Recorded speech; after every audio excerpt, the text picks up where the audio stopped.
नमस्कार मित्र-मैत्रिणींनो, आपण आज पाहणार आहे कळीचा पॅन्ट जो रेडीमेड पॅन्ट असतो। सगळ्यात आधी आपण पॅन्टची माप पाहू। पॅन्टची लांबी आहे 40 तयार पाहिजे, तर त्याच्यात 3 इंच प्लस करायचे, 43 झाले। कमर घेर आहे 20 किंवा 21 इंच, जेवढा आपला कपड्याचा पन्ना असतो तेवढा घेऊन घ्यायचा। आणि मॅनी लांबी आहे 6 इंच किंवा 4 इंच। सीट घेर आहे आपला 20 किंवा 21। बॉटम घेर आहे आपलं 8 + 1 इंच। नेफा रुंदी 20, 22, 24, 26 इंच। व्यक्तीच्या जाडीनुसार नेफा रुंदी घ्यायची। नेफा लांबी आहे 10 इंच, कळीची लांबी आहे 10 इंच आणि कळीची रुंदी आहे 6 इंच।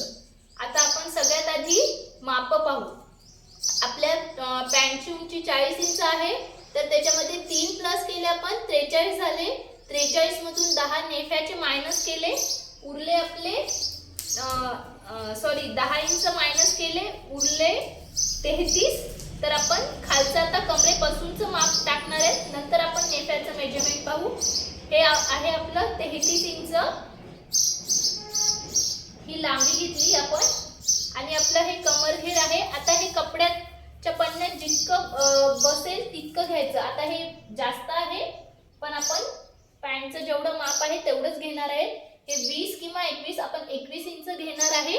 आणि आपल्याला मॅनी लांबी जर तयार आपल्याला 16 इंच पाहिजे असेल, तर आपण मॅनी लांबी घेणार आहे 4 इंच। आणि मॅनी लांबी आपल्याला 18 तयार पाहिजे असेल तर आपण 6 इंच घेणार आहे। त्याच्यानंतर आपण सीट घेरचं माप घेणार आहे 21 इंच। आणि त्याच्यानंतर आपण हे जोडून घेणार आहेत। आणि आपण सध्या 6 इंचाची मॅनी लांबी घेतलेली आहे, जी रेग्युलर वापरली जाते। त्याच्यानंतर 33 पॉइंट जिथे आपण घेतलेला आहे तिथे आपण बॉटम घेरचं माप घेणार आहे। आपल्याला 8 तयार पाहिजे असेल तर आपण 1 इंच जास्त घेणार आहे मापापेक्षा। आणि ही बॉटम घेरचं रेष आखून घेतली आणि सीट घेर आणि बॉटम घेर आपण जॉईन केलेला आहे। आणि त्याच्यानंतर आपण क्रॉस मध्ये नेफा कसा तयार करायचा साध्या पॅन्टच्या व्हिडिओ मध्ये आपण पाहिलेलंच आहे। तर याच्यामध्ये आपण फक्त कटिंग मध्ये हे मी दाखवत आहे तुम्हाला। आपण कपड्यावर घेताना आपण स्ट्रेट नेफाच घेणार आहे। आणि आपल्या नेफ्याची रुंदी आपण घेणार आहे 20 इंच प्लस अर्धा इंच पुढे घेणार आहे।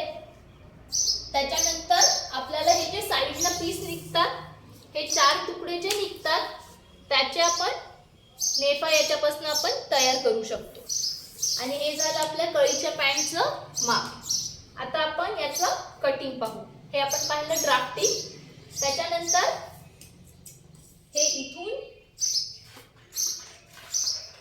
कटिंग स्टार्ट केलं आपण बॉटम घेर पासून। त्याच्यानंतर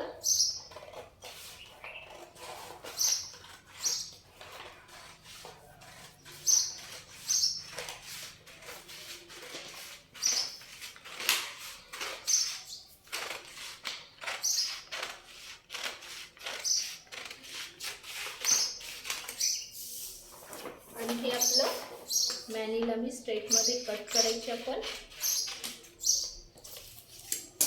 आणि हे झालं आपलं खालचं पॅन्टचं माप।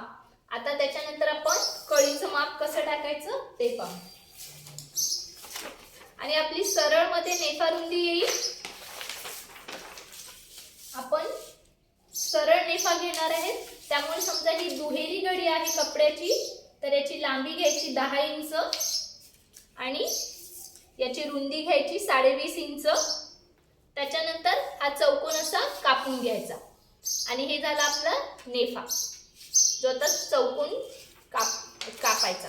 आणि आता आपण कळीचं माप घेणार आहे। कळीचं माप घेताना सगळ्यात आधी 10 इंच आपण त्याची लांबी घेणार आहे कळीची।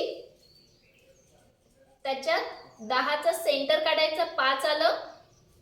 त्याच्यानंतर ही वर्टिकल लाईन आपण हॉरिझॉन्टल लाईन घेतली। त्याच्यानंतर जिथे आपण सेंटर पॉइंट काढलेला आहे तिथे परत आपण वर्टिकल लाईन घेणार आहे।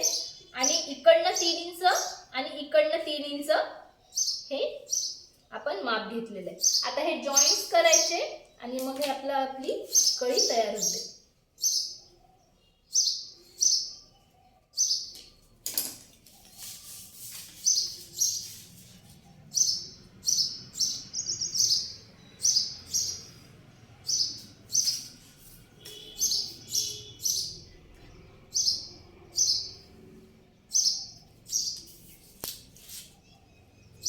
आणि याच्यानंतर आपण हे पाहिलं आपण ड्राफ्टिंग.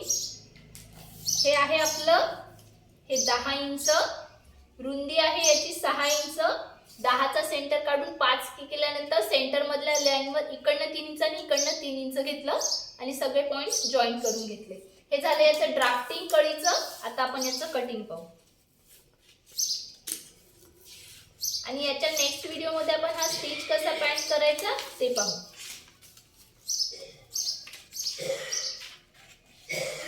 साध्या पॅन्टचा जो याच्या आधी व्हिडिओ मी अपलोड केलेला आहे त्याच्यामध्ये क्रॉस नेफा कसा तयार करायचा त्याच्यात मी सांगितलेलंच आहे. त्यामुळे आपण आता यात स्ट्रेट नेफा पाहू. आपण या पॅन्टला आपण स्ट्रेट नेफा लावून पाहू म्हणजे दोन्ही पद्धतीचं तुम्हाला कळेल. आता हे झालं कळीचं माप आणि हे झालं आपलं पॅन्टचं माप. व्हिडिओ आवडला असेल तर लाईक करा, शेअर करा, सबस्क्राईब करा. थँक्यू.